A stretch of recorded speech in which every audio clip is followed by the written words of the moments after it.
CBSE के student, CBSE ICSE के student ध्यान देंगे। Pair of linear equation in two variables, pair of linear equation in two variables, lecture 1 आपका complete हुआ था।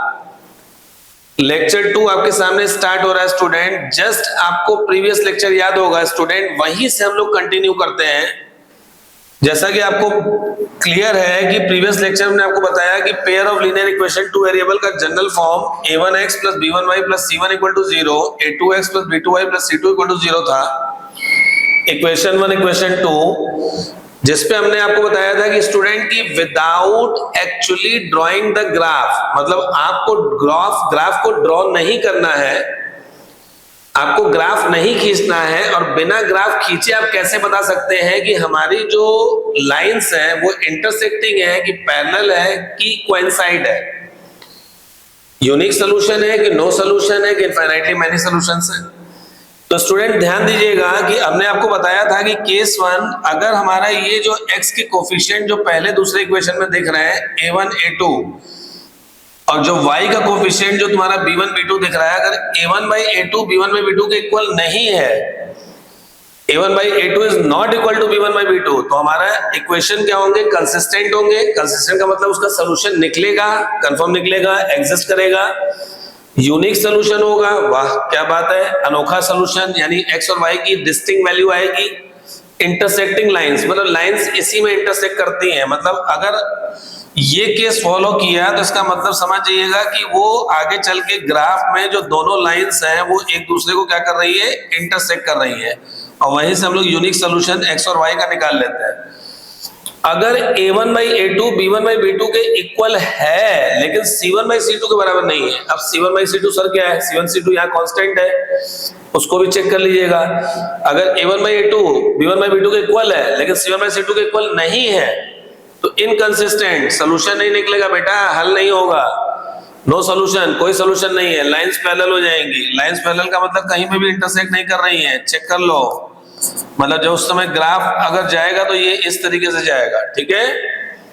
तीसरा केस स्टूडेंट आपको याद होगा कि अगर तुम्हारा a1 by a2 b1 by b2 और c1 by c2 तीनों बराबर है, a1 by a2 b1 by b2 c1 by c2 बराबर है, तो यार इक्वेशन फिर कंसिस्टेंट हो गया, यानी सॉल्यूशन निकलेगा, लेकिन इनफाइनाइटली मैनी सॉल्यूशन निकलेगा। Infinitely many solution sir, infinitely many solution का मतलब तो होता है कि अनंत हल, मतलब इतने सॉल्यूशन जिसको नहीं निकाल सकते। ऐसा कैसे है सर? बिल्कुल, इसमें देखो स्टूडेंट लाइंस कोइंसाइड करेगी। कोइंसाइड का मतलब ये एक स्ट्रेट लाइन है, उसी के ऊपर दूसरी लेट गई, दोनों चपक गई, दोनों ज्वाइन कर गई, अब एक के ऊपर एक लेटी हुई है तो बहुत ज्यादा इंटरसेक्ट कर रही है यार, इनफाइनाइटली मैनी पॉइंट्स पे इंटरसेक्ट कर रही है, तो कितने पॉइंट निकाल पाओगे? नहीं निकाल पाओगे। लेकिन इसको हायर सेक्टर्स में हम लोग सॉल्व करते हैं, वहां पे k के फॉर्म में सॉल्व करते हैं और k belongs to real number हो जाता है। तो अभी ये इसका सोल्यूशन आपके कोर्स में नहीं है। चलिए अब हम चेक करते हैं स्टूडेंट की कौन, ये जो तुम्हारे सामने दो इक्वेशन दिए हुए हैं, pair of linear equation two variable, और इधर भी दो इक्वेशन दिए हुए हैं, इनको हम लोग चेक करते हैं कि ये कंसिस्टेंट है कि इनकंसिस्टेंट है, इसकी इंटरसेक्टिंग लाइन होगी कि पैरेलल होगी, कोइंसाइड लाइन तो होगी। इसी तरह इसका भी चेक करते हैं। चलिए तो हम लोग स्टूडेंट क्या करेंगे, इन दोनों इक्वेशन को कंपेयर कर देंगे। Comparing by a1x plus b1y plus c1 equal to 0 और a2x plus b2y plus c2 equal to 0, हम इससे कंपेयर कर देते हैं स्टूडेंट। तो कंपेयर करने में देखिए आपको क्या मिलेगा, यहां से a1 आपका 3 हो गया, चेक करिए a1 3 हो गया, a2 2 हो गया, ध्यान दीजिएगा a1 3 है, a2 2 है, b1 b2 चेक कर लेते हैं क्या है, b1 हमारा 2 है और b2 जो है -3 है, वेरी गुड। c1 जो है हमारा +5, अगर इधर आएगा +5 इधर आएगा क्योंकि हमको इक्वल टू के उधर 0 ले जाना है, तो +5 इधर आएगा तो -5 है, और c2 हमारा +7 इधर आएगा तो -7 है। चलिए a1 a2 मिल गया, b1 b2 मिल गया, c1 c2 मिल गया। अब थोड़ी देर के लिए स्टूडेंट हम इस इक्वेशन को बाद में लेंगे, या तो आगे बढ़ते हैं, इसको अभी हम लोग थोड़ी देर के बाद हम लोग लेंगे, कंसिडर करेंगे। तो देखिए पहले हम इसको सॉल्व करना आपको बता रहे हैं, ये हटा देते हैं, यही में सॉल्व करते हैं। बताइए, सिंस इसको ध्यान दीजिएगा, इसी को सॉल्व कर रहा हूं मैं, अभी इसको सॉल्व नहीं कर रहा हूं, ठीक है। चलिए बताइए, a1 बाई a2 हमने निकाला तो आपका हो गया 3/2, वाह। b1 बाई b2 हमने निकाला तो आपका हो गया 2/-3 यानी -2/3, क्या बात है। और c1 बाई c2 निकाला तो आपका -5/-7, माइनस माइनस कैंसिल हो गया, 5/7 हो गया।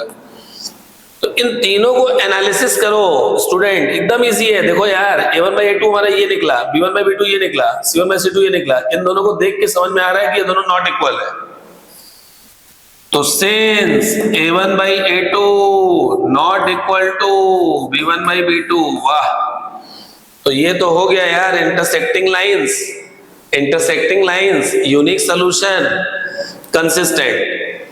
तो इस तरीके से देखिए आपको चेकिंग की जाती है स्टूडेंट। अब एक क्वेश्चन में ये भी आपको सॉल्व करके दिखा दे रहा हूं स्टूडेंट, तब आपको और कॉन्सेप्ट क्लियर हो जाएगा थोड़ा सा। और मैं इसको जो है सॉल्व करके दिखा रहा हूं, ये मैं देखिए इरेज कर रहा हूं और ऊपर मैं आपको सॉल्व करके दिखा रहा हूं।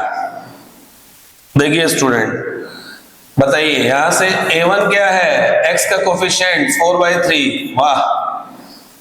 a2 क्या है 2, b1 क्या है 2, b2 क्या है 3, c1 क्या है +8 इधर आएगा -8, c2 क्या है 2 + 2 इधर आएगा -12। चलिए अब हम इसको रिलेट करते हुए a1 बाई a2 निकाल रहे हैं, तो आपका 4/3/2 आ रहा है, यानी 4/6 आ रहा है। इसको कट करने पे 2/3 आ गया। a1 बाई a2 जो है आपका, इसको मैं रेस कर दे रहा हूं, ये आप सॉल्व कर चुके होंगे, ठीक है। चलिए a1 बाई a2 हमारा 2/3 आया। चलिए b1 बाई b2 भी निकालते हैं। b1 बाई b2 आपका 2/3 है, क्या बात है, दोनों बराबर हो चुके हैं। अब c1 बाई c2 पे कहानी लटकी है, -8/-12, माइनस माइनस कैंसिल हो गया, 2/3, क्या बात है, 2/3। Since a1 by a2, b1 by b2 और c1 बाई c2 तीनों इक्वल हैं, तीनों इक्वल हो गए यार। केस 3 को फॉलो कर गया। केस 3 मतलब infinitely many solutions, lines coincide कर रही हैं, कोइंसिडेंट लाइंस हैं। इस तरीके से स्टूडेंट चेक किया जाता है। I think so it is clear, ठीक है। अब हम लोग नेक्स्ट टॉपिक पे आ रहे हैं स्टूडेंट। अब हमारा यहां से एक टॉपिक नंबर 2 चालू हो रहा है स्टूडेंट। टॉपिक नंबर 2 जिसका नाम क्या है, सुन लीजिए, solve for x and y। अब ये क्या है यार, solve for x and y मतलब अब आप पढ़ने जा रहे हैं कि how to solve pair of linear equation in 2 variables, how to solve pair of linear equation 2 variables to get values of x and y, x और y की वैल्यू निकालने के लिए pair of linear equation in 2 variable. Student ध्यान दीजिएगा, जो हमको जोड़े में 2 इक्वेशन दिया रहता है उसको कैसे हम लोग सॉल्व करेंगे, कैसे सॉल्व करेंगे और x और y की वैल्यू निकालेंगे। मतलब pair of linear equation 2 variable, linear equation 2 variable का एक equation, linear equation variable 2 variable का दो इक्वेशन, मतलब दोनों इक्वेशन आपको दिया रहेगा, उसको बोलेगा solve for x and y, मतलब उसको सॉल्व करके x और y की वैल्यू निकालनी है। तो स्टूडेंट उसको निकालने के लिए टोटल 4 मेथड होते हैं, 4 methods of solving pair of linear equation in 2 variables. यानी pair of linear equation in 2 variables को सॉल्व करने के टोटल 4 मेथड होते हैं। सर 4 मेथड, हाँ यार 4 मेथड, समझ पहले 4 मेथड्स। अच्छा 4 मेथड्स का मतलब क्या है स्टूडेंट, सोचो 4 मेथड्स का मतलब क्या है। मतलब 4 मेथड का मतलब है कि मेथड अलग अलग होगा लेकिन उससे आंसर सेम आएगा। नहीं समझ में आया? एक छोटा सा एग्जांपल, अब सपोज दैट कि हम बनारस में इस समय, अब यहां से स्टेशन 1 किलोमीटर है, लेकिन स्टेशन की तरफ जाने के हमारे पास 4 रास्ते हैं। हम डायरेक्ट ऑटो पकड़ के सीधे चले जाएं, स्टेशन पहुंच गए, थोड़ा सा अगर हम और अपने माइंड को सेटअप करना चाहते हैं तो कहीं और से घूम के जो है मैं चला जाऊं तो भी स्टेशन पहुंच गया। बहुत ज्यादा बौरा गए हो, पगला गए हो, तो और लॉन्ग रूट पकड़ लिया आपने, भैया नई सड़क का पकड़ लिया आपने, नई सड़क से घूमते हुए उधर से लौरापेट से आते हुए फिर कैंट पकड़ लिया। और ज्यादा चाहते हैं कि और एक्सप्लोर करना और घूमना चाहते हैं बनारस, तो हम वाराणसी सिटी चले गए, वहां से घूम के आ गए, तब भी तुम्हारा स्टेशन पहुंचे। मतलब चारों मेथड से, चार रास्तों से जा रहे हो लेकिन तुम्हारी मंजिल एक ही है, स्टेशन। तो just in the same way जो pair of linear equation two variable student तुमको दिए रहते हैं, उसको सॉल्व करने के चार मेथड हैं, चारों का तरीका अलग अलग है लेकिन आंसर सेम आएगा। तो कितने वो फोर मेथड्स कौन से हैं? There are total 4 methods of solving pair of linear equation in two variables। ध्यान दीजिएगा student, there are total 4 methods of solving pair of linear equation in two variables। Method 1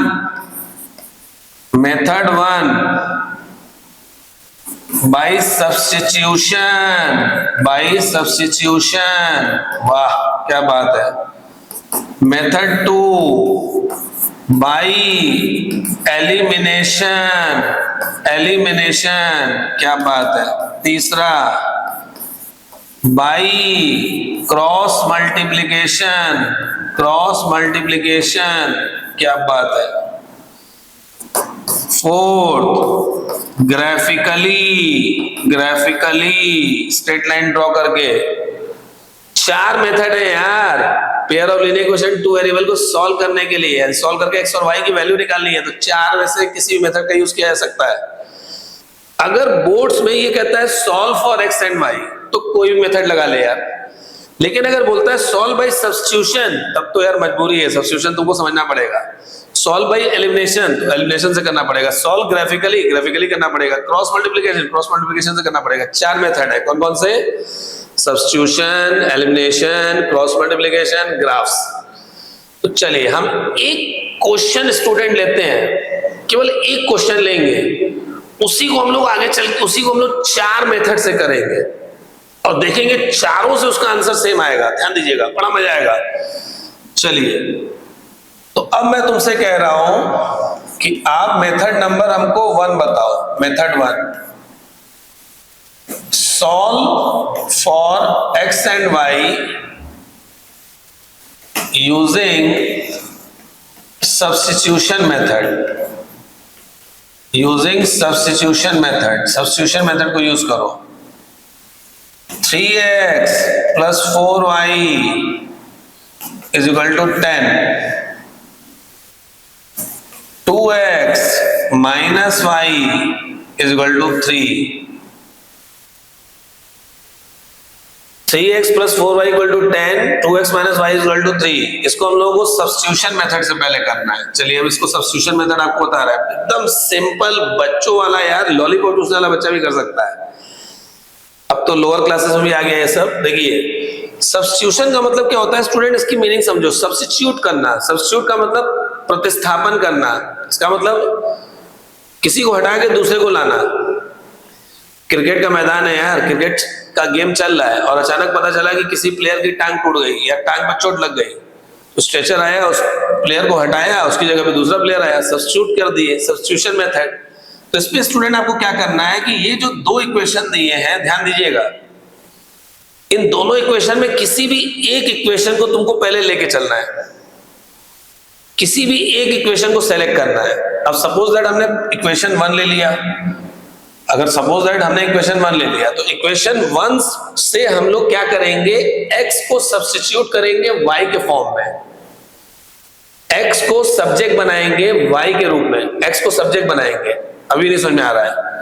पहला इक्वेशन लिया हमने, उसमें x को हमको LHS पे रखना है, लेफ्ट हैंड साइड पे रखना है, इस साइड इक्वल के इधर, और बाकी इधर जो है पूरा y का थोबड़ा चाहिए हमको।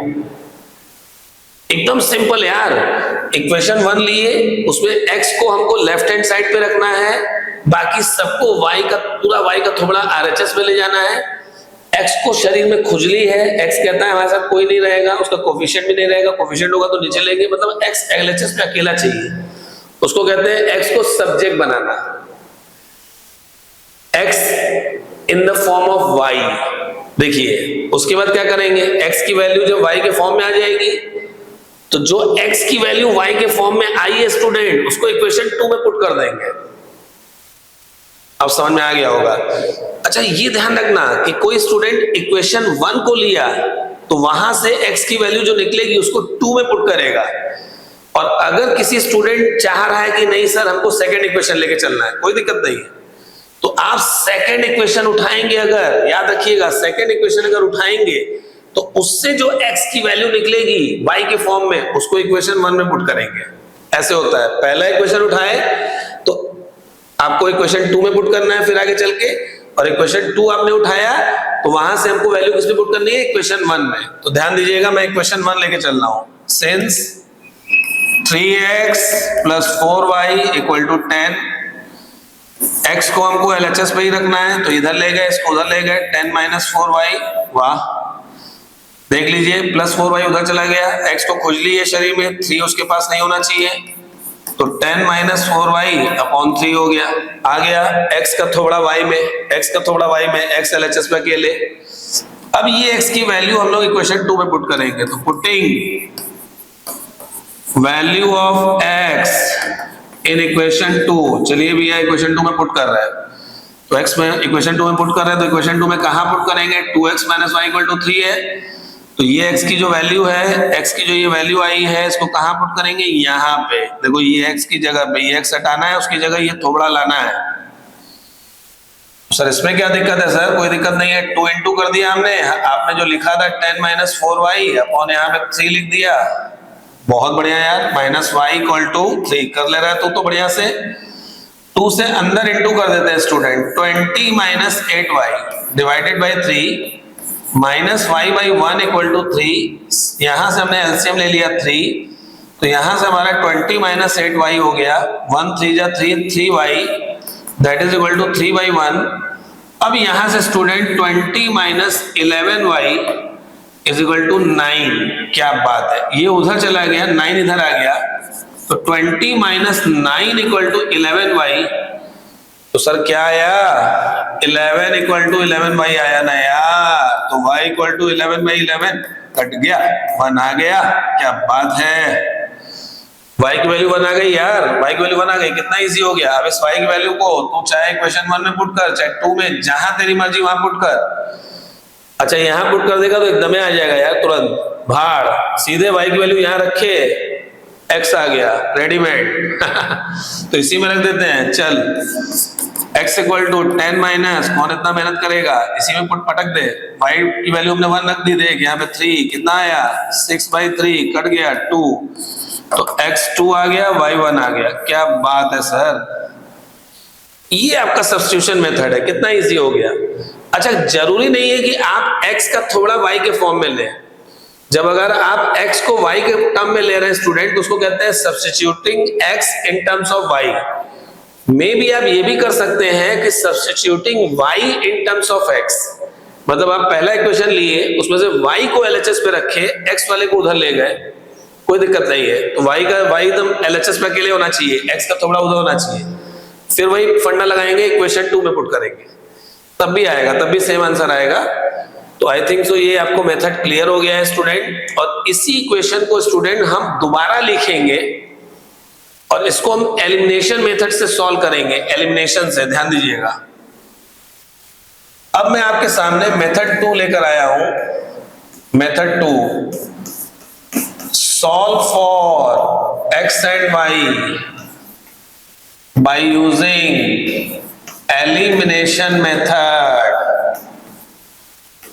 एलिमिनेशन मेथड से सॉल्व करो यार।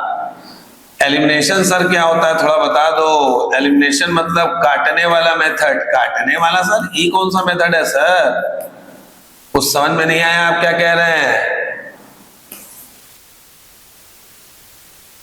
देखिए स्टूडेंट वही सेम इक्वेशन आपके पास है, फिर से देख लीजिए, ये इक्वेशन वही आपका हमने इधर लिया है, नेक्स्ट बताइए 3x + 4y = 10, 2x - y = 3, इसको एलिमिनेशन मेथड से सॉल्व करना है। तो एलिमिनेशन मेथड स्टूडेंट बहुत आसान है। इसमें हम लोग को करना क्या पड़ता है कि अपने माइंड को मेकअप करोगे कि या तो हम x को इक्वेट करेंगे या तो y को, मतलब किसी एक वेरिएबल को तुमको इक्वेट करना है। सर इक्वेट क्या बोल रहे हैं आप? अंग्रेजी बड़ी कमजोर है सर हमारी, थोड़ा सा सही से बता दीजिए। इक्वेट मतलब स्टूडेंट कि यहाँ पर या तो x के थोड़े को बराबर करना है या तो y को, दोनों एक साथ बराबर नहीं होगा। तो आप पहले माइंड मेकअप करिए किसको आपको इक्वेट करना है। तो चलिए हम अपना माइंड मेकअप कर रहे हैं कि हमको इस y वाले को इक्वेट करना है, कोई एक को करना है तो हमने y मान लिया। तो स्टूडेंट ये इक्वेशन 1 है, इक्वेशन 2 है, तो अगर हमको इन दोनों को इक्वेट करना है तो यहाँ 4 है। अगर यहाँ 4 हो जाए यार सर, अगर यहाँ 4 आप सटा देना तब तो हो जाएगा एक बार। कैसे सटा दोगे यार? मैथ है कि मजाक समझो यार। मतलब एक रूल होना चाहिए ना यार। यहाँ पे हमको 4 चाहिए तब तो इक्वेट हो जाएगा, तो हम इक्वेशन 2 में 4 का इंटू कर देते हैं। तो इक्वेशन 2 में हम 4 का इंटू करते हैं, तो 4 का इंटू सब में होगा, ध्यान रखिएगा 4 का इक्वेशन इंटू जो सब में होगा। तो चलिए पहला इक्वेशन तो हम लोग का वैसे ही रहेगा, पहले इक्वेशन के साथ तो हमने कोई छेड़छाड़ नहीं की है।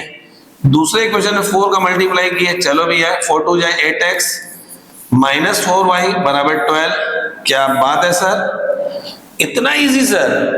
प्लस माइनस, अरे यार +4 - 4 लड्डू सर, ये तो कट रहा है तो काट देना यार। अब ये क्या होगा ऑटोमेटिकली, अगर ये कट गया तब तो फिर हम लोग को कुछ करना ही नहीं है, तब तो जैसे एज इट इज आप वर्क कर। 3x और 8y दोनों का साइन पॉजिटिव है, ये हो गया 11x।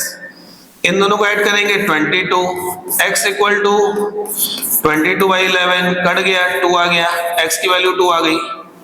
सर ये 2 तो पहले भी आया था सर, फिर 2 आ गया, वही आंसर आ गया। मैंने आपको क्या कहा था, स्टेशन पहुंचने के 4 रास्ते, पहुंचोगे तो स्टेशन है यार, अमेरिका थोड़ी ना पहुंच जाओगे।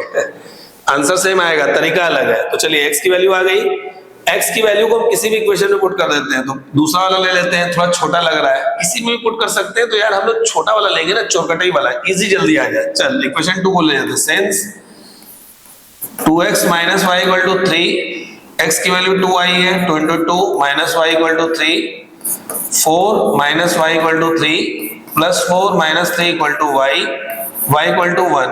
तो इसका मतलब x हमारा 2 आ गया, y = 1 आ गया। क्या बात है सर, आंसर तो सेम आ गया, मेथड अलग है और मेथड इजी भी है सर। अच्छा स्टूडेंट, इसी क्वेश्चन को हम आपको x को इक्वेट करके भी दिखा देते हैं कि आंसर, जैसे अभी हमने आपको y को इक्वेट किया था, तो सर आप तो इजी वाला पकड़ लिए, जल्दी जल्दी हो गया। चलिए मैं इसी क्वेश्चन को स्टूडेंट आपको x को इक्वेट करके भी दिखाता हूं। जैसे हमारे सामने 3x + 4y = 10 है और हमारा 2x - y = 3 है। इक्वेशन 1 है, इक्वेशन 2 है। अब किसी बच्चे ने सोचा कि अरे सर हमको, आप बोले थे किसी एक वेरिएबल को इक्वेट करो, तो हम तो अभी भी वही बोल रहे हैं यार, हम x को इक्वेट करना चाह रहे हैं। अब बताइए सर अब कैसे करेंगे? अब तो कोई दिख नहीं रहा है, यहाँ प्राइम नंबर दिख रहा है, 3 इधर 2 इधर, दोनों प्राइम नंबर। अब कैसे होगा? देखिए x को इक्वेट करने के लिए x का कोफिशिएंट जो ये 3 है स्टूडेंट, इसको इक्वेशन 2 में मल्टीप्लाई कर देंगे और जो नीचे x का कोफिशिएंट 2 दिया है इसको ऊपर मल्टीप्लाई कर देंगे। अच्छा सर, अरे यार देख 2 3 जा 6, 3 2 जा 6, 6 6 सेम हो जाएगा ना। अगर दोनों प्राइम हो तो नीचे का ऊपर मल्टीप्लाई, ऊपर का नीचे मल्टीप्लाई, ऊपर का नीचे मल्टीप्लाई इक्वेशन में, नीचे का ऊपर वाले इक्वेशन मल्टीप्लाई। बस यही हम लोग करते हैं, ध्यान देना स्टूडेंट। चलिए 2 का हम सब में इंटू कर रहे हैं, 2 3 जा 6x + 8y = 20। हमने क्या बोला था, सब में इंटू होगा। 3 से 6x - 3y = 9। वाह क्या बात है सर।